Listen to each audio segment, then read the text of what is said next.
ஆனா சைவ சமயத்துல ஆண்கள் பெண்கள் ஏன் நீ திருநங்கையா பிறந்திருந்தாலும் கூட உன்னை ஆதரிக்கிற ஒரே கடவுள் சிவன் தான். ஏன்னா அவனே ஆண் பாதி பெண் பாதியா இருக்கிறான். நான் சொன்னேன், மகாவிஷ்ணு தன் மனைவியை மார்பல இடம் கொடுத்தார் போனா போகுதுன்னு. பிரம்மா தன் மனைவிக்கு நாக்கில் இடம் கொடுத்தார்.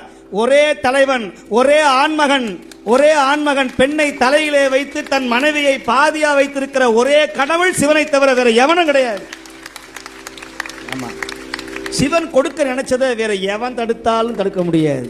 சிவன் கொடுக்க நினைச்சிட்டாருன்னு வச்சுக்கோங்க, நீங்க எவன் தடுத்தாலும், உங்களை ஊரே எதிர்த்தாலும், உலகே பகையானாலும், நட்பே நடுமுதுகில் குத்தினாலும், உங்கள் பெற்ற தாய் தந்தை மகன் உங்களை நடுத்தரவுல நிப்பாட்டினாலும், சிவனே என்று இருமனமே, சிவனே என்று இருமனமே, சிவனே சொல்லுங்க, சிவனே என்று